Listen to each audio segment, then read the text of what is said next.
Fala, gente, beleza? Tranquilo? Maravilha! Então, bora lá. Vamos fazer a resolução aqui dos exercícios do módulo 11, na parte de ecologia, exercícios gerais aqui, clássicos de ecologia. E esse primeiro exercício, ele falou o seguinte, ó, do Enem, em português, Enem. O menor tamanduá do mundo é solitário e tem hábitos noturnos, passa o dia inteiro repousando. Tem uma galera que é assim também, não. Geralmente emaranhado de cipós, aí, com o corpo curvado de tal maneira que forma uma bolinha. Quando em atividade, se locomove vagarosamente, emite sons semelhantes ao de um assovio. Fica... A cada gestação gera um único nenezinho. A cria é deixada aqui uma árvore à noite e é amamentada pela mãe até que tenha idade para procurar alimento. As fêmeas adultas têm territórios grandes e o território de um macho que cuida de várias fêmeas, o que significa que ele tem sempre diversos pretendentes à disposição para namorar. Parabéns aí para os envolvidos, né? Gente, ele pergunta, essa descrição que ele fez diz respeito ao quê? Ó, quando o exercício ele descreve a rotina do bicho, ou seja, o que ele faz ali naquele ambiente, quando é que ele está ativo, em qual lugar que ele gosta de ficar, como é que é o hábito de vida dele, isso daí é o nicho ecológico. Tá? Então, o nicho ecológico são as relações que o indivíduo ele tem com o ambiente e com os demais seres vivos, tá? Porque assim, habitat e biótopo é a mesma coisa, é o lugar, é o espaço físico. Nível trófico tem a ver mais com uma relação de alimentação, dele ser consumidor primário, consumidor secundário, produtor, né? Isso que é o nível trófico, não tem nada a ver com esse exercício, né? E potencial biótico também tem nada a ver com esse exercício. Potencial biótico é a capacidade que uma população tem de crescer. Tá? Então, a gente usa esse termo potencial biótico para populações. Né? Eu estou falando ali da rotina desse carinha aí, desse bichinho. Né? Por isso que tem que ser galinho o nosso amiguinho.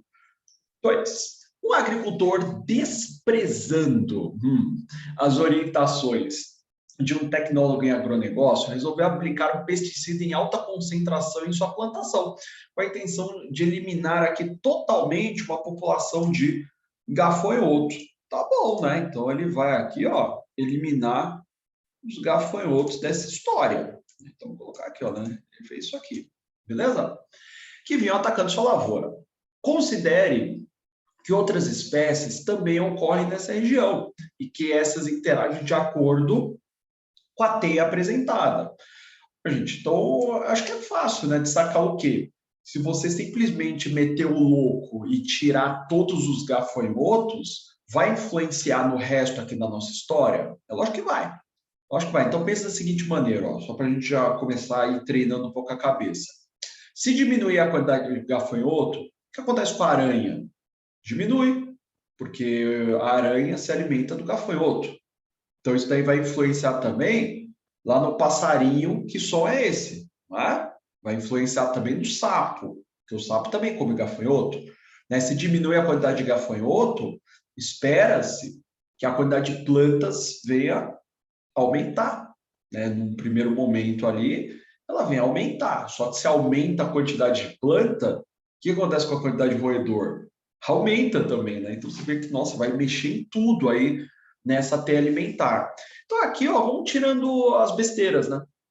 Porque ele fala, espera-se que com a remoção dos gafanhotos ao longo do tempo, letra A é besteira, né? Letra A a gente já sabe que está errada. Não ocorra qualquer impacto sobre a população de roedores. Lógico que vai acontecer. Então, se diminui o número de gafanhotos, eu vou ter uma maior quantidade de planta, isso daí vai favorecer o aumento da população de roedores. Na letra B, nenhuma das populações de consumidores terciários seja afetadas. Não, mas espera aí, ó. Então vamos pensar o seguinte, né? Ó. Você tem aqui o roedor é consumidor primário, o lagarto consumidor secundário, o gavião é consumidor terciário. Então ele vai ser afetado. Ele vai ser afetado, pode ser positivamente, né? Porque se aumentar a quantidade de roedor, aumenta de lagarto e vai ter mais comida para o gavião. Tá? E, por exemplo, ó, você pode pensar aqui, ó, no caso da cobra. Então, a cobra também é um consumidor terciário, ó, porque segue a cadeia. Ó. Tem aqui a planta produtor, gafanhoto consumidor primário, aranha consumidor secundário, não, passarinho, né, que é consumidor terciário. Então, o passarinho aqui vai diminuir. Né? A cobra é quaternário, tá? A cobra é C4. Então, nesse caso aí, ó, apesar que a cobra também pode ser C3, seguindo o caminho do sapo, né? Agora sim, ela também pode ser C3. Ó. Então, você tem a planta produtor, o gafanhoto consumidor primário, o sapo consumidor secundário e a cobra consumidora terciária. Tá? A quantidade de cobra tende a diminuir também, né? Porque se diminui ali a quantidade de sapo, porque tem menos gafanhoto, isso impacta também na vida da cobra. Então, esse negócio não tem nada a ver, né? Ixi, ó, somente é perigoso, viu? Somente as populações de consumidores secundários sejam afetadas. Não, acabamos de ver na outra letra lá que o consumidor terciário vai ser afetado também, tá? Então tá errado. E na letra última, somente os produtores sejam afetados? Não, né, gente? A gente acabou de discutir aí, então, que os outros consumidores ali, o consumidor secundário, terciário, quaternário, também serão afetados, né? Então, isso é tranquilo, né? É tranquilo, mas é legal esse exercício aí, deu dolinho de novo. Esse 3, ele fala o seguinte, os parasitoides, misto de parasita, né, com predador, são insetos pequenininhos que têm hábitos muito peculiares. Suas larvas podem se desenvolver dentro do corpo de outros organismos, como mostra a figura que você está vendo aí no exercício. A forma adulta se alimenta de pólen e açúcar. Em geral, cada parasitoide ataca hospedeiros de determinadas espécies, né? Então, por isso que eles podem ser utilizados aí no controle biológico de algumas diversas pragas agrícolas. Tá, ele está te contando a história aí, né, do parasitoide, só seguir aqui o desenho, tá, gente? É ler a figura. Então, na fase A, ó, na fase adulta, após a cópula, a fêmea procura seu hospedeiro e põe um ou mais ovos aí dentro do seu corpo. Aí no B, ó, o ovo eclode e a larva do parasitoide se desenvolve dentro da lagarta. Tá? Daí essa larva torna-se pupa, levando o hospedeiro à morte. Tá? Então, matou o cara, né? Daí o que acontece? O parasitoide, após a metamorfose, cava um túnel nos tecidos do hospedeiro e emerge como adulto. E a pergunta, a forma larval do parasitoide, ó, então isso aqui, ó, certo? Né, o que está ali dentro daquela lagarta. Isso que é a forma larval do parasitoide. É esse carinha que está aqui dentro, tá bom? Assume qual papel nessa cadeia alimentar? Bom, é assim, decompositor não é, porque a lagarta ainda está viva, tá? Então, ela não é o decompositor, ela é uma predadora. A predadora, está comendo ali a lagarta, tá? Mas decompositor de jeito nenhum. Tá bom, então já tiramos essa daqui, né? Agora, ó, vamos tirar as outras. Olha a letra dado. Organismo heterótrofo de segunda ordem. Tudo bem, não está errado. Não está errado, mais ou menos, né? Porque quando a gente fala de segunda ordem, seria o segundo nível trófico. O segundo nível trófico é do herbívoro. Mas tem um erro pior aí, pois apresenta o maior nível de energia na cadeia. Não. Maior nível energético é sempre do produtor. É sempre a planta que tem mais energia disponível, tá? Então, não tem nada a ver isso aí. Organismo heterótrofo de primeira ordem, pois alimenta-se de pólen na fase adulta. Não, mas espera aí. O que acontece aqui nesse caso? O heterótrofo de primeira ordem aqui teria que ser o consumidor primário, mas ele o tal do parasitoide está comendo a lagarta. Né? E olha o que o exercício perguntou, até destaquei lá em cima, tá? Ele está falando da forma larval. Tá? Então, essa forma larval é predadora, não é herbívora coisa nenhuma, não. E a letra primeira, consumidor primário, está errado. Está errado. Né? Ó, A forma larval do parasitoide está comendo a lagarta. Então, ela é consumidora secundária. Tá? Porque a lagarta come a folha, então a lagarta é consumidor primário. E o parasitoide, se está comendo a lagarta, é consumidor secundário. Né? Por isso tem que ser a letra bola, a letra B de bolovo, né? Bom, então esse exercício é legal. É que tem que ter atenção, tá, gente? Tem que ter atenção, porque o Enem faz isso aí mesmo, né? Ele te dá uma história meio maluca, e se você não tiver atenção, ele vai te enrolar um pouquinho aí. Então tem que ser a letra bola. Mas aqui é tranquilo. Até hoje, os garimpeiros utilizam mercúrio para separar o ouro de impurezas. Resíduos de mercúrio atingem os rios e contaminam vários seres vivos.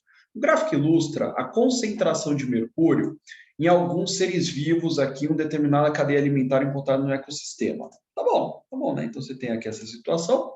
E ele vai perguntar o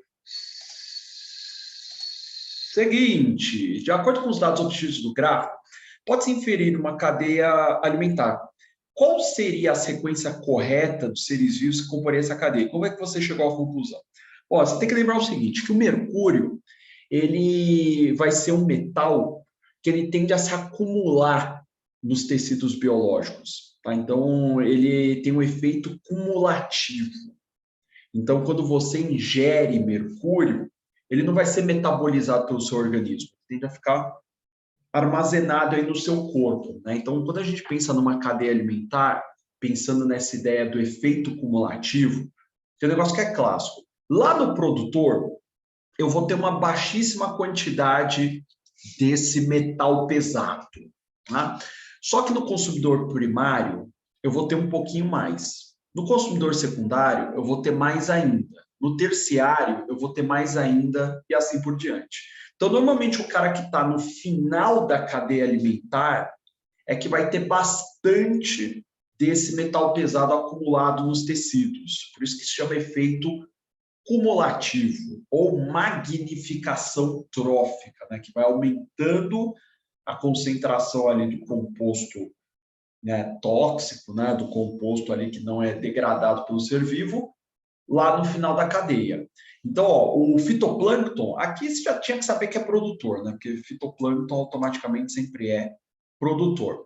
Agora, o consumidor primário vai ter uma quantidade baixa ainda desse mercúrio, que vai ser o microcrustáceo. Tá? Então, o microcrustáceo aqui é o consumidor primário. Aí o secundário é o lambari, porque tem um pouquinho mais desse mercúrio. O consumidor terciário é o dourado. Dourado a peixe. Tá? E o consumidor quaternário é você, ser humano. Né? Então, esse é o problema de estar no topo da cadeia alimentar. Né? Porque se você tem um acúmulo de metal pesado nessa cadeia alimentar, é você, né, que vai ali, então, acumular bastante desse metal no seu organismo. Né? Então, está ali a cadeia alimentar. E qual que é a justificativa? Né? Como é que você chegou nessa conclusão?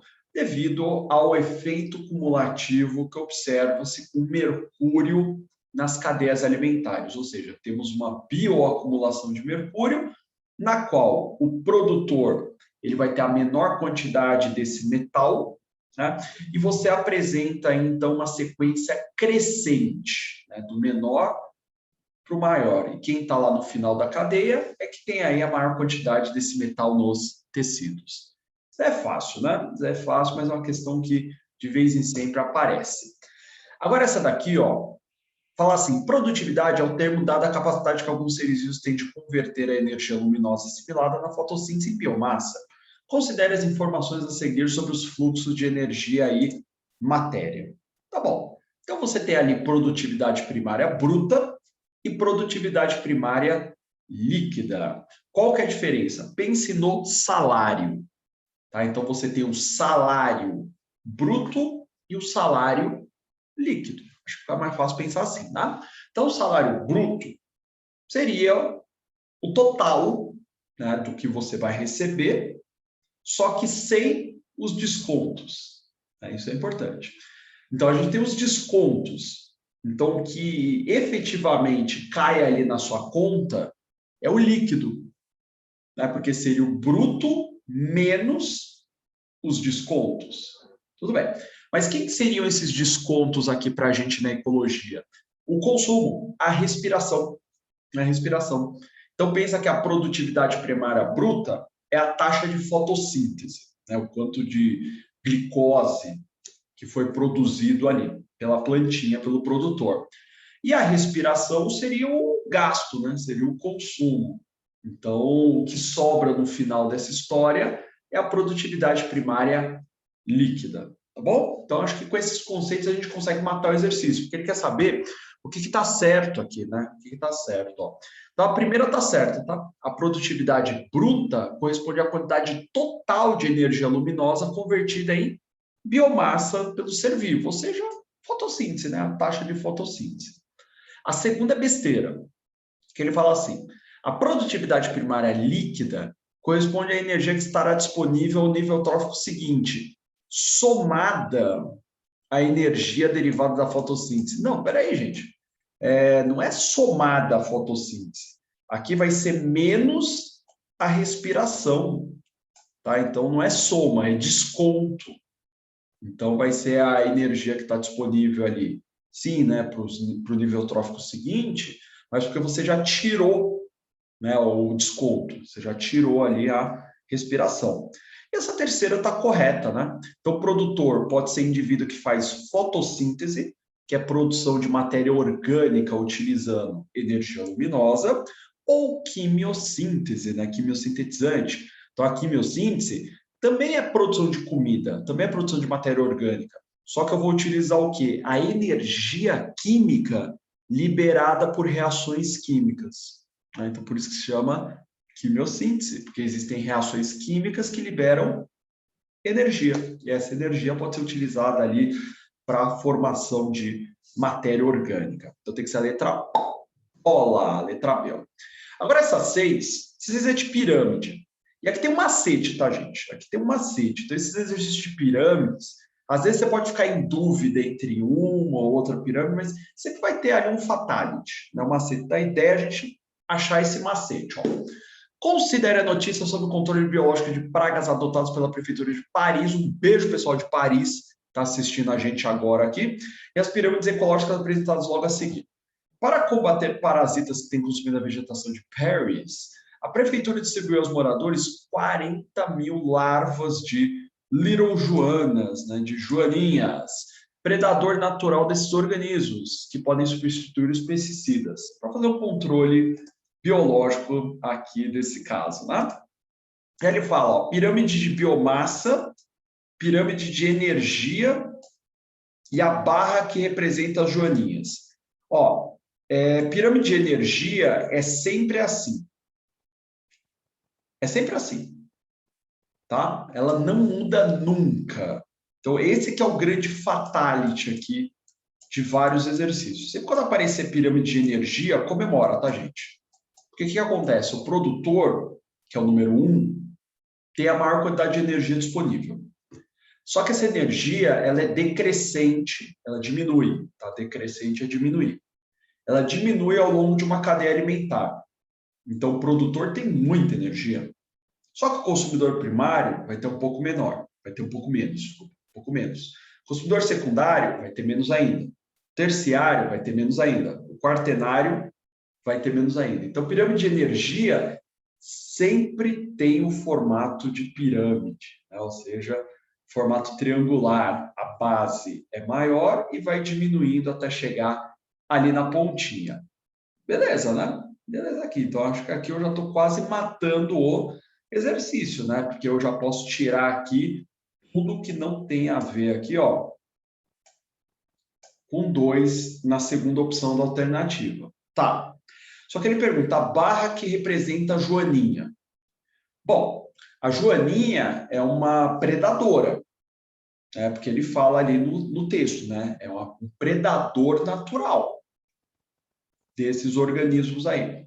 Então, ela tem que estar ali na base, desculpa, no topo, né? Então, ela está no topo. Então, a joaninha tem que ser o número 3, né? Porque lembra, o número 1 são as plantas, o número 2 é essa praga aí, provavelmente deve ser pulgão, tá? Não sei quando você fala de joaninha, é porque ela adora comer pulgão, que é uma praga para a planta. Esse 2 é a praga, que é o herbívoro, que é o consumidor primário, e a joaninha é a predadora. Então, já sei que a joaninha tem que ser o número 3. Tá, e a pirâmide de biomassa, né? Então, o que acontece, né? Quando você pensa aqui nessa pirâmide de biomassa, aí que você já tem que ter uma sacada, né? Que é um detalhe aqui dessa questão do Enem. Mas já assim, ó, no caso aí da biomassa, o que vai acontecer? Lembra que eu falei que é o pulgão, né? Então, o pulgão, ele é um bicho muito pequeno. É um bicho aí bem pequenininho aqui. Sério? Sério mesmo, tá? Mas assim, mesmo ele sendo pequeno, tá? Eu sei que ele é pequenininho, a quantidade de planta vai ser maior.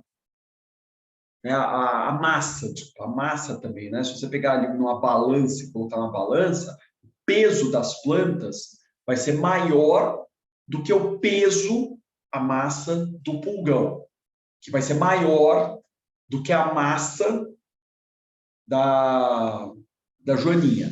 É a mesma coisa que eu falo o seguinte, você vai, sei lá, num churrasco qualquer e tem pouca comida. Sei lá, só tem uma linguiça para 50 pessoas. Mano, vai dar morte, né? Vai dar morte, né? Então, é sempre bom que você tenha bastante comida para um número menor de pessoas. Né? Então, é a mesma ideia aqui, né? Então, você tem que ter uma massa grande de plantas para alimentar uma massa menor de pulgão, que vai alimentar uma massa menor ainda de joaninha. Né? Por isso também tem que ser a pirâmide 2, né? A pirâmide 2 ali, ó. Porque tanto a pirâmide 1 quanto a pirâmide 3 a biomassa da planta está muito baixa, tá? Então não conseguiria sustentar uma cadeia alimentar, né? Se você tem uma plantinha pequenininha, não ia sustentar ali uma biomassa maior de pulgões, tá? Então a quantidade de planta, o peso delas tem que ser maior em relação ali à quantidade de pulgões. Tá? E o mesmo vale para a relação entre pulgão e joaninha. Tem que ter mais massa de pulgão para alimentar uma quantidade menor de joaninha. Então, tem que ser a letra bola. E a última é a mesma ideia, ó. É a mesma ideia, né? Então, pirâmides aqui ecológicas, tá? E ele fala o seguinte, ó, em uma aula de ciências, o professor escreveu no quadro a seguinte frase: preguiças se alimentam de folhas de imbaúba. Opa, tá bom, né? Apresentam pulgas, que por sua vez são parasitadas por protozoários. Nossa, que legal, né? É diferente isso aí, né? Então, o que acontece? Ó? A imbaúba é o produtor. A preguiça, consumidor primário. Pulga, consumidor secundário. E o protozoário, consumidor terciário. Essa é a cadeia. Ele te dá 3 pirâmides. Daí ele pergunta, né? Seus alunos, após compararem aqui as pirâmides com a cadeia alimentar contida nas frases, chegaram às seguintes conclusões. Tá bom, né? Ó, eu já vi uma aqui, ó a nossa dica, hein? Ó, energia. Já tá errado essa 3. Essa 3 já tá errada. Ó. A pirâmide 3 é de energia. Tá errado isso aqui. Lembra, a pirâmide de energia sempre tem um formato de pirâmide, gente. Porque o produtor é que tem a maior quantidade de energia disponível. Essa energia vai diminuindo ao longo de qualquer cadeia alimentar. Então, essa 3 aí, ó, é a única besteira que a gente tem nesse exercício. Porque a primeira está certa. A pirâmide 1 corresponde à pirâmide de biomassa. Então, se você botar numa balança, eu acho que a imbaúba, que é uma árvore que tem mais de 15 metros, pesa muito mais do que uma preguiça. E a preguiça pesa muito mais do que as pulgas que tem nela. Né? E as pulgas pesam muito mais do que os protozoários que tem nela. O protozoário é unicelular. Tá? A primeira faz todo sentido. E a segunda também, né? A pirâmide 2 corresponde à pirâmide de números. Né? Então, sim, né? Pode ser, né? Então faz sentido, né? Porque, por exemplo, lá, você pode ter ali um número maior de imbaúbas, que vai ter uma baixa quantidade de preguiças.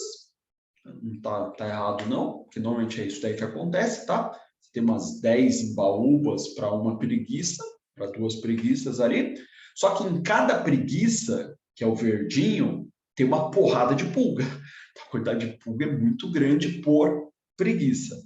E a quantidade de protozoário nas pulgas também é alta, né? Então, em uma pulga, tem vários protozoários, né? Então, só há 2 ali que vai encaixar de maneira correta. Tá bom? Tranquilo? Então, gente, é isso, né? Espero que você tenha acompanhado bonitinho aí. Você sabe, né? Ficou com alguma dúvida, alguma questão? Você sabe que você pode me encontrar pessoalmente aí, você sabe onde. Então, aí a gente consegue trocar ideia mais calma. Certo? Beleza? Maravilha? Então é isso, porque agora eu vou embora aí. Fui. Valeu!